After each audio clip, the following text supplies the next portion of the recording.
ಆತ್ಮೀಯ ವಿದ್ಯಾರ್ಥಿಗಳೇ, ತಮಗೆಲ್ಲರಿಗೂ ಮತ್ತೊಮ್ಮೆ ಕುಣಬಿ ಬ್ರದರ್ಸ್ ಎಜುಕೇಷನಲ್ ಚಾನಲ್ಗೆ ಸ್ವಾಗತ. ಈ ಒಂದು ವಿಡಿಯೋದಲ್ಲಿ ಅಲ್ಪಸಂಖ್ಯಾತರ ಮೊರಾರ್ಜಿ ದೇಸಾಯಿ ಹಾಗೆ ಆದರ್ಶ ವಿದ್ಯಾಲಯ ಪ್ರವೇಶ ಪರೀಕ್ಷೆಯ ಪೂರ್ವ ತಯಾರಿಗಾಗಿ ಕನ್ನಡ ವಿಷಯದ ಒಂದು ಮಾದರಿ ಪ್ರಶ್ನೆ ಪತ್ರಿಕೆಯನ್ನು ಬಿಡಿಸ್ತಾ ಹೋಗೋಣ. ಈ ಒಂದು ವಿಡಿಯೋ ತಮಗೆ ಇಷ್ಟ ಆದರೆ ಈ ವಿಡಿಯೋ ಮುಂದೆ ಲೈಕ್ ಮಾಡಿ, ಶೇರ್ ಮಾಡಿ. ಹಾಗೆ ಇದೇ ಥರ ಇನ್ನೂ ಹೆಚ್ಚಿನ ರೀತಿಯ ಲೈವ್ ಕ್ಲಾಸಸ್ಗಳು, ಕನ್ನಡದ ಭಾಷಣಗಳು, ಈ ಥರ ಒಂದು ಹಲವಾರು ವೀಡಿಯೋಸ್ಗಳಿಗಾಗಿ ನಮ್ಮ ಕುಣಬಿ ಬ್ರದರ್ಸ್ ಯೂಟ್ಯೂಬ್ ಚಾನಲನ್ನು ಸಬ್ಸ್ಕ್ರೈಬ್ ಮಾಡಿಕೊಳ್ಳಿ. ನೆಕ್ಸ್ಟ್ ಒಂದನೇ ಪ್ರಶ್ನೆ ನೋಡಿ. ಕನ್ನಡ ವರ್ಣಮಾಲೆಯಲ್ಲಿರುವ ವರ್ಗೀಯ ವ್ಯಂಜನಗಳ ಸಂಖ್ಯೆ ಎಷ್ಟು? ಇದು ಕನ್ನಡ ವರ್ಣಮಾಲೆಯ ಬಗ್ಗೆ ಒಂದನೇ ಕ್ವಶನ್ ಬರ್ತಾ ಇದೆ. Option A 20, B 25, C 34, D 9 ಅಂತ ಇದೆ. ನೋಡಿ, ಕನ್ನಡ ವರ್ಣಮಾಲೆ ಬಗ್ಗೆ ಸ್ವಲ್ಪ ನೋಡೋದಾದರೆ ಈ ಕನ್ನಡ ವರ್ಣಮಾಲೆಯಲ್ಲಿ ಟೋಟಲ್ ಆಗಿ 49 ಅಕ್ಷರಗಳಿದ್ದಾವೆ. ಹೌದಾ? ನಾವು ಪ್ರೀವಿಯಸ್ ಕ್ವಶನ್ ಪೇಪರ್ಗಳನ್ನು ನೋಡಿದಾಗ ಈ ಕನ್ನಡ ವರ್ಣಮಾಲೆ ಬಗ್ಗೆ ಸಾಕಷ್ಟು ಸಲ ಪ್ರಶ್ನೆ ಆಗಿದೆ. ಹಾಗಾಗಿ ಆ ಕನ್ನಡ ವರ್ಣಮಾಲೆಯನ್ನು ಸರಿಯಾಗಿ ನಾವು ತಿಳ್ಕೋಬೇಕು. ಹೌದಾ? ಹಾಗಾದರೆ ನೋಡಿ, ಇಲ್ಲಿ ಕನ್ನಡ ವರ್ಣಮಾಲೆ ಇರುವಂಥ ವರ್ಗೀಯ ವ್ಯಂಜನಗಳ ಸಂಖ್ಯೆ ಎಷ್ಟು ಅಂತ ಕೇಳಿದಾಗ ಆಪ್ಷನ್ ಬಿ 25 ಸರಿಯಾದ ಉತ್ತರ. ಹಾಗಿದ್ರೆ ಅವರ್ಗೀಯ ವ್ಯಂಜನಗಳು ಎಷ್ಟು ಅಂತ ಕೇಳ್ತಂದ್ರೆ ಅದು 9 ಸರಿಯಾದ ಉತ್ತರ ಆಗ್ತದೆ. ಸ್ವರಗಳು 13. ಇವೆಲ್ಲ ನಿಮಗೆ ಬೇಸಿಕ್ಕಾಗಿ ಗೊತ್ತಿರಬೇಕು. ಓಕೆನಾ? ನೆಕ್ಸ್ಟ್ ನೋಡಿ, ಕ್ವಶನ್ ನಂಬರ್ 2 ನೋಡಿ. ಅವನು ಮೌಂಟ್ ಎವರೆಸ್ಟ್ನ ತುತ್ತ ತುದಿಯನ್ನು ತಲುಪಿದನು. ಇಲ್ಲಿರುವ ದ್ವಿರುಕ್ತಿ ಅವನು ಏರಿದನು ತುತ್ತ ತುದಿ ಎವರೆಸ್ಟ್ ಅಂತ ಇದೆ. ಇಲ್ಲಿ ನೋಡಿ, ದ್ವಿರುಕ್ತಿ ಅಂದರೆ ಕೆಲವರಿಗೆ ಗೊತ್ತಾಗೋದಿಲ್ಲ. ಸೊ ಹಾಗಾಗಿ ನೋಡಿ, ದ್ವಿರುಕ್ತಿ ಅಂತ ದ್ವಿ ಅಂತಂತಂದರೆ 2 ಅಂತ ಅರ್ಥ. ದ್ವಿ ಅಂತಂತಂದರೆ 2, ಉಕ್ತಿ ಅಂತಂತಂದರೆ ಉಚ್ಚರಿಸುವುದು, 2 ಸಲ ಉಚ್ಚರಿಸುವಂಥದ್ದು ಯಾವುದು? ನೋಡಿ, ಇಲ್ಲಿ ತುತ್ತ ತುದಿಯನ್ನು ನೋಡಿ, ತುದಿ ಪ್ಲಸ್ ತುದಿ, ತುತ್ತ ತುದಿಯನ್ನು ಬಿಡಿಸಿದಾಗ ಏನಾಗುತ್ತೆ? ತುದಿ ಪ್ಲಸ್ ತುದಿ, ತುತ್ತ ತುದಿ ಅಂದರೆ ಏನಾಗ್ತದೆ? ಇಲ್ಲಿ ಒಂದು ಶಬ್ದನ 2 ಸಲ ಉಚ್ಚಾರಣೆ ಆಗ್ತಾಯಿದೆ. ಹಾಗಾದರೆ ಇದು ತುತ್ತ ತುದಿ ಅನ್ನೋದು ಇಲ್ಲಿ ಏನಾಗಿದೆ? ಇದು ದ್ವಿರುಕ್ತಿ ಆಗಿದೆ. ಓಕೆ, ಗೊತ್ತಾಯ್ತು ಅನ್ಕೋತೀನಿ. ನೆಕ್ಸ್ಟ್ ನೋಡಿ, ಕನ್ನಡಕ್ಕೆ ಹೋರಾಡು ಕನ್ನಡದ ಡ್ಯಾಶ್ ವೀರ ಶೂರ ಧೀರ ಕಂದ. ಇದು ನಿಮಗೆ 4ನೇ ತರಗತಿಯ ಒಂದು ಸಿಲೆಬಸ್ನಲ್ಲಿರುವಂಥ ಒಂದು ಪ್ರಶ್ನೆ. ಕನ್ನಡಕ್ಕೆ ಹೋರಾಡು ಕನ್ನಡದ ಕಂದ, ಕುವೆಂಪು ಬರೆದಿರುವಂಥ ಒಂದು ಕನ್ನಡಮನ ಹರಕೆ ಪದ್ಯದ ಒಂದು ಸಾಲಾಗಿದೆ. ಕನ್ನಡಕ್ಕೆ ಹೋರಾಡು ಕನ್ನಡದ ಕಂದ ಆಗಬೇಕು. ಆಪ್ಷನ್ ಡಿ ಸರಿಯಾದ ಉತ್ತರ. ನೆಕ್ಸ್ಟ್ ನೋಡಿ, ಖಡ್ಗ ಪದದ ಮಹಾಪ್ರಾಣಾಕ್ಷರ ಯಾವುದು? ಖ, ಗ, ಡ, ಭ. ಇಲ್ಲಿ ನೋಡಿ, ಇಲ್ಲಿ 2 ಇದೆ ದೊಡ್ಡ. ಇದು ಖ ಅನ್ನೋದು ಇಲ್ಲಿ ಮಹಾಪ್ರಾಣಾಕ್ಷರ ಆಗ್ತದೆ, ಹಾಗೆ ಭ ಅನ್ನೋದು ಆಗ್ತದೆ. ಹಾಗಾಗಿ ಎ ಅಥವಾ ಎ ಮತ್ತು ಡಿ ಸರಿಯಾದ ಉತ್ತರ ಆಗ್ತದೆ. ಮಹಾಪ್ರಾಣ ನಿಮ್ಗೆ ಗೊತ್ತಿರಲಿ, ಕನ್ನಡ ವರ್ಣಮಾಲೆಯಲ್ಲಿರುವಂತಹ ಅಲ್ಪ ಪ್ರಾಣಾಕ್ಷರಗಳು 10, ಮಹಾಪ್ರಾಣ 10, ಅನುನಾಸಿಕ ಅಕ್ಷರಗಳು 5. ಒಟ್ಟು ನಮಗೆ ವರ್ಗೀಯ ವ್ಯಂಜನಗಳ ಸಂಖ್ಯೆ ಎಷ್ಟು ಆಗಲಿ ಹೇಳಿದಾಗ 25 ವರ್ಗೀಯ ವ್ಯಂಜನಗಳು. ನೆಕ್ಸ್ಟ್ ನೋಡಿ, ವಿದುರ ಎಂಬ ಪದದ ಸ್ತ್ರೀಲಿಂಗ ಯಾವುದು?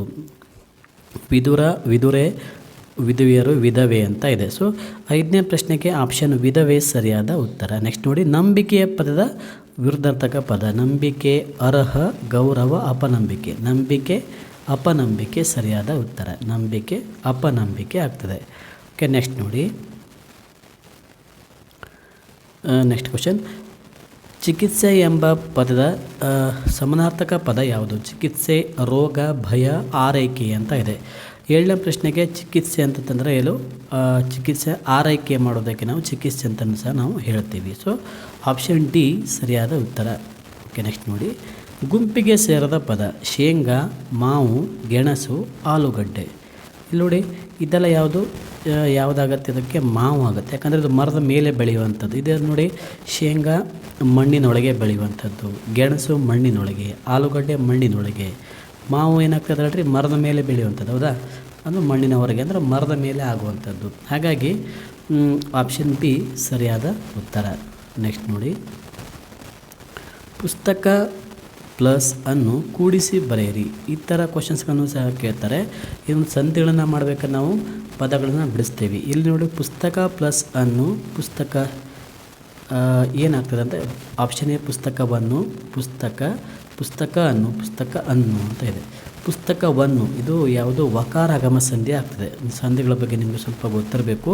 ಹಾಗಾದರೆ ಈ 9ನೇ ಪ್ರಶ್ನೆಗೆ ಆಪ್ಷನ್ ಎ ಸರಿಯಾದ. ಪುಸ್ತಕವನ್ನು ಯಾವ ಸಂಧಿ ಆಗ್ತದೆ? ಅದು ವಕಾರಾಗಮ ಸಂಧಿ ಆಗ್ತದೆ. ವ ಆಗಮ ಆಗಿದೆ, ಹಾಗಾಗಿ ಅದು ವಕಾರಾಗಮ ಸಂಧಿ. ನೆಕ್ಸ್ಟ್ ನೋಡಿ, ಉರಿಯುವ ಬೆಂಕಿಗೆ ಡ್ಯಾಶ್ ದಂತೆ ಗಾದೆ ಪೂರ್ಣಗೊಳಿಸಿ. ಗಾದೆ ಮಾತನ್ನು ಸಹ ಒಂದು ಕೇಳ್ತಾರೆ. ಹಾಲು ಸುರಿ, ನೀರು ಸುರಿ, ತುಪ್ಪ ಸುರಿ, ಎಣ್ಣೆ ಸುರಿ ಅಂತ ಇದೆ.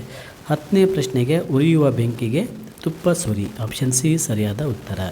ನೆಕ್ಸ್ಟ್ ನೋಡಿ, ಮೋನು ಪಾಪುವಿನ ಅಮ್ಮನ ಹೆಸರು ಏನು? ಪುತಳಿಬಾಯಿ, ಮೋನು ಬಾಯಿ, ಕಸ್ತೂರಿ, ಪಾರ್ವತಿ ಅಂತ ಇದೆ. ಸೊ ಮೋನು ಪಾಪುವಿನ ಅಮ್ಮನ ಹೆಸರು ಏನಂತ ಕೇಳಿದ್ರೆ ಪುತಲಿ ಬಾಯಿ. ನೆಕ್ಸ್ಟ್ ನೋಡಿ, ಕಣ್ಣಿಗೆ ಕಾಣೋದಿಲ್ಲ, ಕೈಗೆ ಸಿಗೋದಿಲ್ಲ, ಹಾಗಾದರೆ ನಾನ್ಯಾರು? ದೇವರು, ಬಿಸಿಲು, ಮಳೆ, ಗಾಳಿ ಅಂತ ಇದೆ. 12ನೇ ಪ್ರಶ್ನೆಗೆ ಸರಿಯಾದ ಉತ್ತರ ಆಪ್ಷನ್ ಡಿ, ಗಾಳಿ. ಉಪ್ಪು ತಿಂದ ಮೇಲೆ ಡ್ಯಾಶ್ ಗಾದೆ ಪೂರ್ಣಗೊಳಿಸಿ. ಸಕ್ಕರೆ ತಿನ್ನಲೇಬೇಕು, ಸಿಹಿ ತಿನ್ನಲೇಬೇಕು, ಅನ್ನ ತಿನ್ನಲೇಬೇಕು, ನೀರು ಕುಡಿಯಲೇಬೇಕು. ಉಪ್ಪು ತಿಂದ ಮೇಲೆ ನೀರು ಕುಡಿಯಲೇಬೇಕು. 13ನೇ ಪ್ರಶ್ನೆಗೆ ಆಪ್ಷನ್ ಡಿ ಸರಿಯಾದ ಉತ್ತರ. ಶಿವನು ಲೋಕ ಕಲ್ಯಾಣಕ್ಕಾಗಿ ಹಾಲಾಹಲವನ್ನು ಕೂಡಿದನು. ಈ ವಾಕ್ಯವು ಡ್ಯಾಶ್ ಕಾಲದಲ್ಲಿದೆ. ಇಲ್ಲಿ ಕೂಡಿದನು ಅಂತ ಇದೆ. ಹೌದಾ? ಇದು ನೋಡಿ, ಇಲ್ಲಿ ಉತ್ತ ಅಂತ ಬಂದ್ರದು ವರ್ತಮಾನ ಕಾಲ. ಮಾಡುತ್ತಿದ್ದ ಉತ್ತ ಅಂತಿದ್ರೆ ಅದು ವರ್ತಮಾನ ಕಾಲ.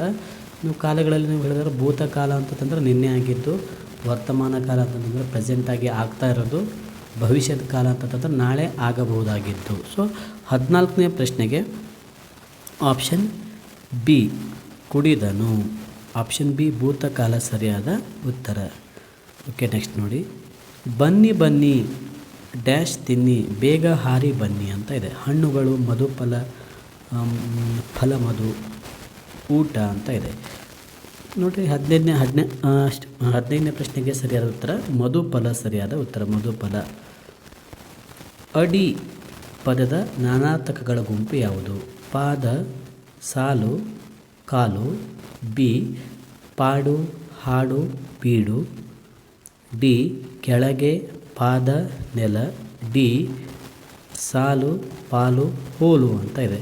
16ನೇ ಪ್ರಶ್ನೆಗೆ ಆಪ್ಷನ್ ಸಿ ಕೆಳಗೆ, ಪಾದ, ನೆಲ ಅನ್ನುವಂಥದ್ದು ಈ ಅಡಿ ಪದದ ಒಂದು ನಾನಾರ್ಥಕಗಳ ಒಂದು ಸರಿಯಾದ ಗುಂಪು ಆಗಿದೆ. ನೆಕ್ಸ್ಟ್ ನೋಡಿ,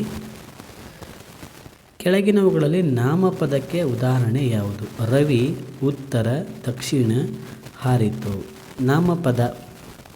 ನಾಮಪದಕ್ಕೆ ಉದಾಹರಣೆ ಯಾವುದು ಅಂತ ಕೇಳಿದ್ದಾರೆ. ನಾಮಪದ ನಿಮಗೆ ಗೊತ್ತಿರಲಿ, ಅಂಕಿತ ನಾಮ, ರೂಢನಾಮ, ಅನ್ವರ್ಥಕ ನಾಮ ಇವುಗಳ ಬಗ್ಗೆ ಗೊತ್ತಿದೆ. ಹೌದಾ?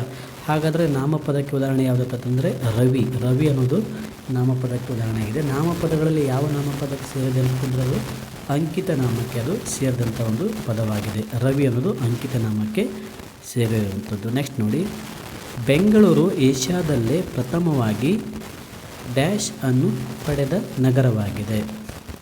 18ನೇ ಪ್ರಶ್ನೆಗೆ ಆಪ್ಷನ್ ವಿದ್ಯುತ್ ಶಕ್ತಿ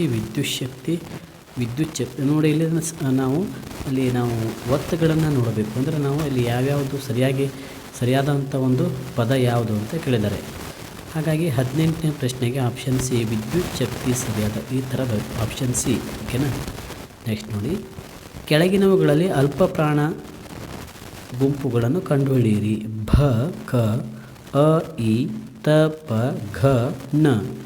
19ನೇ ಪ್ರಶ್ನೆಗೆ ಆಪ್ಷನ್ ಸಿ ತ, ಪ ಸರಿಯಾದ ಉತ್ತರ. ನಾನು ಆಗಲೇ ಹೇಳಿದಾಗೆ ಅಲ್ಪ ಪ್ರಾಣಗಳು ಕನ್ನಡ ವರ್ಣಮಾಲೆಯಲ್ಲಿ ಅಲ್ಪ ಪ್ರಾಣ 5, ಮಹಾಪ್ರಾಣ 5, ಅನುನಾಸಿಕ 5. ಅಲ್ಪ ಪ್ರಾಣ 10, ಮಹಾಪ್ರಾಣ 10, ಅನುನಾಸಿಕ 5. ಟೋಟಲಾಗಿ 25 ವರ್ಗೀಯ ಗುಂಪು ಇದ್ದಾವೆ. ಕನ್ನಡ ವರ್ಣಮಾಲೆಯಲ್ಲಿರುವಂಥ ವರ್ಗೀಯ ವ್ಯಂಜನಗಳ ಸಂಖ್ಯೆ 25. ಅವುಗಳಲ್ಲಿ ಅಲ್ಪ ಪ್ರಾಣ 10, ಮಹಾಪ್ರಾಣ 10, ಅನುನಾಸಿಕ ಅಕ್ಷರಗಳು 5. ಹಾಗಾದರೆ 19ನೇ ಪ್ರಶ್ನೆಗೆ ಆಪ್ಷನ್ ಸಿ ತ ಮತ್ತು ಪ ಸರಿಯಾದ ಉತ್ತರ. ಸುಳ್ಳು ಹೇಳಿದ ಮಕ್ಕಳು ಈಗ ಡ್ಯಾಶ್ ಪಡುತ್ತಿದ್ದಾರೆ. ಸಂತೋಷ, ದುಃಖ, ಪಶ್ಚಾತ್ತಾಪ, ಉಲ್ಲಾಸ. 20ನೇ ಪ್ರಶ್ನೆಗೆ ಆಪ್ಷನ್ ಸುಳ್ಳು ಹೇಳಿದ ಮಕ್ಕಳು ಈಗ ದುಃಖ ಪಡುತ್ತಿದ್ದಾರೆ. ಆಪ್ಷನ್ ಬಿ ಸರಿಯಾದ ಉತ್ತರ. ಓಕೆ ವಿದ್ಯಾರ್ಥಿಗಳೇ, ಇಲ್ಲಿಯವರೆಗೆ ಈ ಒಂದು ಕ್ಲಾಸ್ ಕೇಳಿದ್ದಕ್ಕೆ ತಮಗೆಲ್ಲರಿಗೂ ಧನ್ಯವಾದಗಳು. ಹಾಗೆ ಇದೇ ಥರ ಇನ್ನೂ ಹೆಚ್ಚಿನ ರೀತಿಯ ಕ್ಲಾಸಸ್ಗಳಿಗಾಗಿ ನಮ್ಮ ಕುಣಬಿ ಬ್ರದರ್ಸ್ ಯೂಟ್ಯೂಬ್ ಚಾನಲನ್ನು ಸಬ್ಸ್ಕ್ರೈಬ್ ಮಾಡಿಕೊಳ್ಳಿ. ಹಾಗೆ ಇದೇ ಥರ ಇನ್ನೂ ಹೆಚ್ಚಿನ ಲೈವ್ ಕ್ಲಾಸಸ್ಗಳು ಹಾಗೆ ಕನ್ನಡದ ಭಾಷಣಗಳು ಬೇಕಾದಲ್ಲಿ ಈಗಲೇ ನಮ್ಮ ಚಾನಲನ್ನು ಸಬ್ಸ್ಕ್ರೈಬ್ ಮಾಡಿಕೊಂಡು ಹಾಗೆ ನೋಟ್ಸ್ಗಳು ಬೇಕಾದಲ್ಲಿ ನಮ್ಮ ಟೆಲಿಗ್ರಾಮ್ ಚಾನಲ್ಗೂ ಸಹ ಜಾಯ್ನ್ ಆಗೋದ್ರ ಮೂಲಕ ತಾವು ಒಂದು ನೋಟ್ಸ್ಗಳನ್ನು ಸಹ ತಾವು ಡೌನ್ಲೋಡ್ ಮಾಡ್ಕೊಳ್ಬೋದು. Thanks for watching Kunabi brothers.